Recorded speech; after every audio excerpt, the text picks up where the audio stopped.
जम्मू कश्मीर के ex chief minister और national conference के नेता उमर अब्दुल्ला ने मोदी सरकार से तालिबान को लेकर मौजूदा सियासी हालात को साफ करने की मांग करी है।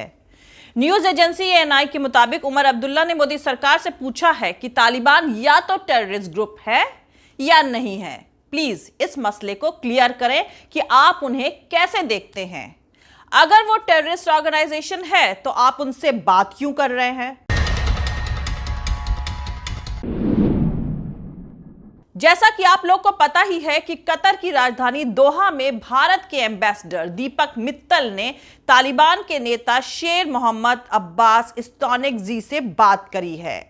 अब मालूम नहीं जब दीपक मित्तल भारत आएंगे तो उनके खिलाफ देशद्रोह का मुकदमा दर्ज होगा या नहीं, क्योंकि तालिबान के सपोर्ट में सोशल मीडिया पर पोस्ट करने वालों के खिलाफ असम और उत्तर प्रदेश में धड़ाधड़ देशद्रोह के तहत मुकदमे दर्ज करते हुए बीजेपी सरकार ने इन तमाम लोगों को जेल में ढकेल दिया है।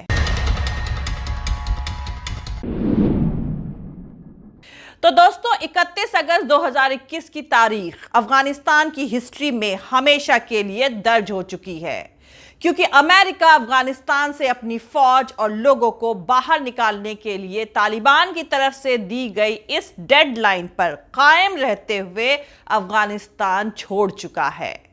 तो वहीं दूसरी तरफ अब अफगानिस्तान में तालिबान की तरफ से नई सरकार बनाने की कोशिशें भी तेज हो गई हैं और तालिबान के सियासी दफ्तर के डेप्यूटी चीफ शेर मोहम्मद अब्बास इस्तानिकज़ई का कहना है कि अफगानिस्तान में इस्लामिक अमीरात वाली नई सरकार का खाका अगले 3 दिनों में दुनिया के सामने होगा और इस सरकार में बड़ी तादाद में अफगानिस्तान की औरतों को भी शामिल किया जाएगा। वहीं दूसरी तरफ अगर बीजेपी की मोदी सरकार की बात करें, जिन्हें भारत के अंदर मुस्लिम औरतों की फर्जी फिक्र रहती है और तालिबान के सत्ता में वापसी करने पर बीजेपी आईटी सेल को सबसे ज्यादा अफगान औरतों के लिए फिक्रमंद होने का दिखावटी तमाशा करते हुए भारत के मुसलमानों को निशाने पर लेकर नफरत के प्रोपेगेंडा को बढ़ाने का सियासी खेल जो अपने उरूज पर था वो अब थमता हुआ दिख रहा है। अभी तालिबान के साथ भारत की सिर्फ एक बार ही बातचीत हुई है, उसी में पालतू गिद्धों के सुर बदल गए हैं। एक टॉमी मोहतरमा गर्व से बता रही हैं कि तालिबान नेता मोहम्मद अब्बास इस्तानिकज़ई ने 80 के दशक में आईएमए देहरादून से पढ़ाई करी थी।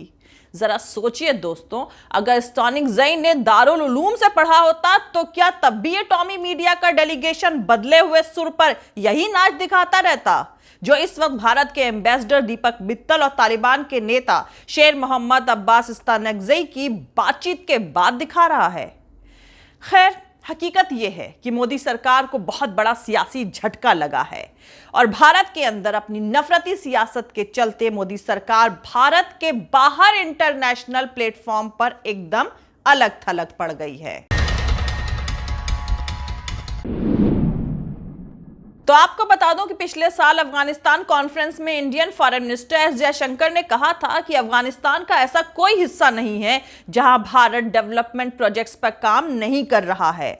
जयशंकर ने कहा था कि भारत अफगानिस्तान के सभी 34 यानी 34 प्रोविंसेस यानी सूबे में डेवलपमेंट प्रोजेक्ट्स पर लगातार काम कर रहा है। 2019 से 2020 में दोनों मुल्कों के बीच का कारोबार तकरीबन $1.5 अरब का था। दरअसल मोदी सरकार को लगता है कि तालिबान पाकिस्तान की कठपुतली है, इसलिए कहा जा रहा है कि अफगानिस्तान में तालिबान का आना भारत के लिए स्ट्रैटेजिक हार है। यह भी कहा जा रहा है कि मोदी सरकार अब अफगानिस्तान से बेदखल हो चुकी है। वैसे पिछले 20 सालों में भारत की अफगानिस्तान में लोगों के बीच अच्छी इमेज बनी हुई थी, लेकिन अचानक सब कुछ बिखर गया। दरअसल पिछले कुछ सालों से यानी 2014 के बाद से भारत भी वो गांधी और नेहरू का भारत नहीं रह गया है। अब भारत नरेंद्र मोदी का न्यू इंडिया बन चुका है। खैर, वापस मौजूदा मुद्दे पर लौटते हैं। तो दोस्तों, कई लोग ये मानते हैं कि मोदी सरकार ने तालिबान से कांटेक्ट करने में बहुत देर कर दी है। तालिबान ने दोहा में 2013 में ही अपना सियासी दफ्तर खोल लिया था। कतर से भारत के रिश्ते काफी अच्छे हैं, लेकिन मोदी सरकार ने तालिबान से बातचीत तब शुरू करी जब अफगानिस्तान में उसकी सत्ता वापस आई और अमेरिकी फौज ने पूरी तरह अफगानिस्तान छोड़ दिया।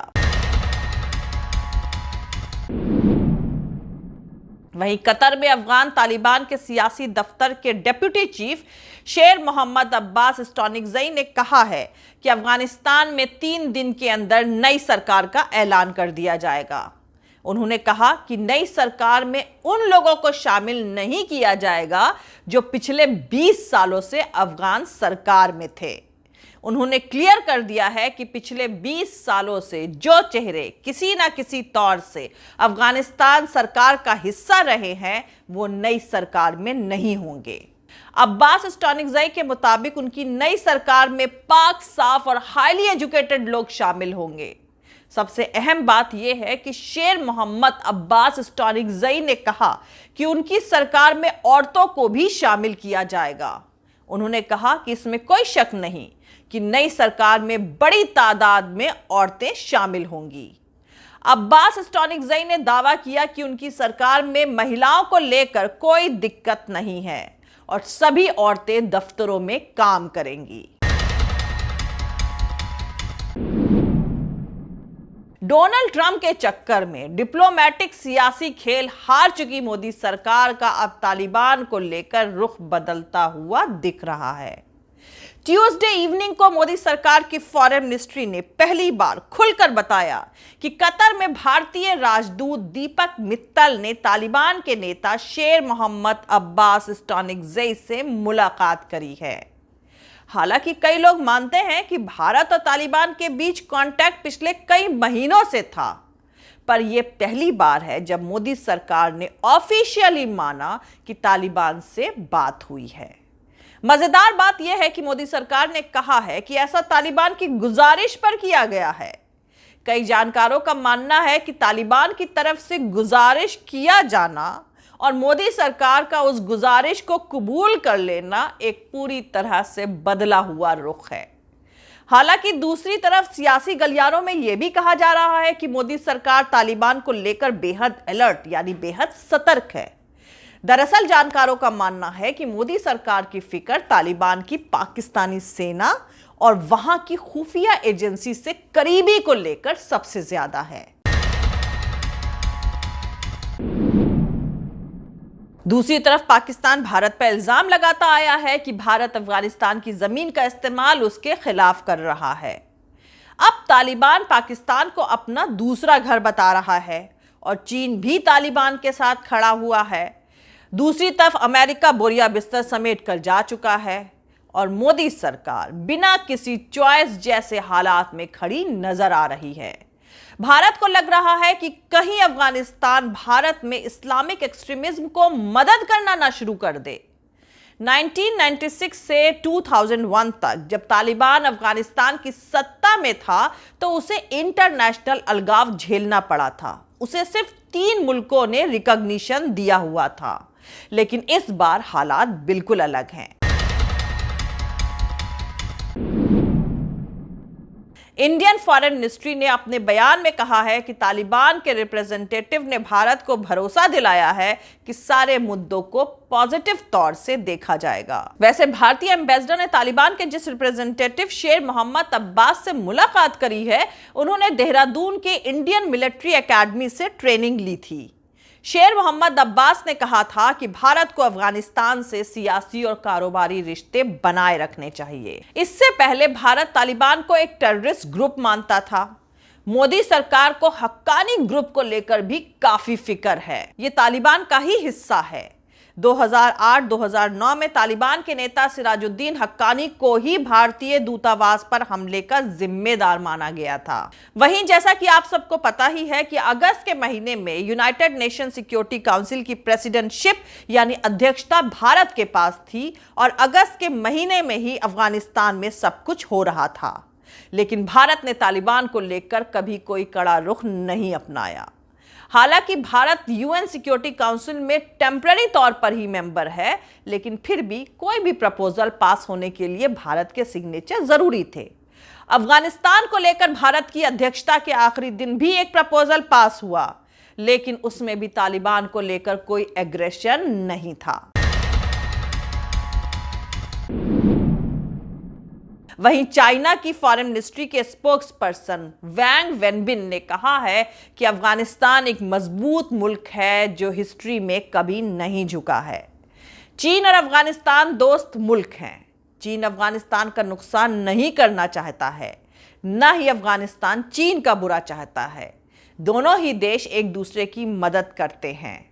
अफगानिस्तान के इतिहास का मौजूदा वक्त एक नया पन्ना है जिसमें अपॉर्चुनिटीज भी हैं और चैलेंजेस भी, उम्मीदें भी हैं और मुश्किलें भी। अफगान जिन्होंने बहुत झेला है वो अपने मुल्क में अमन और रिकंस्ट्रक्शन की एक नई शुरुआत कर रहे हैं और चीन उनके साथ खड़ा है। तो आपको बता दूं कि जुलाई के महीने में अफगानिस्तान में जारी भारी वायलेंस के बीच अफगान तालिबान का एक डेलीगेशन चीन पहुंचा था। इस डेलीगेशन की अगुवाई मुल्ला अब्दुल गनी बरादर कर रहे थे। इस डेलीगेशन से चीनी फॉरेन मिनिस्टर वांग यी ने नॉर्दर्न चाइना के तियानजिन में मुलाकात करी थी। सबसे अहम बात यह है कि तालिबान के इस डेलीगेशन का चीन दौरा पाकिस्तान के फॉरेन मिनिस्टर शाह महमूद कुरैशी के चीन का दौरा खत्म होने के ठीक एक दिन बाद हुआ था और मोदी सरकार की तालिबान को लेकर बदले हुए रुख की तमाम वजहों में से एक बड़ी वजह मुल्ला अब्दुल गनी बरादर और चीनी फॉरेन मिनिस्टर वांग यू से हुई मुलाकात भी है।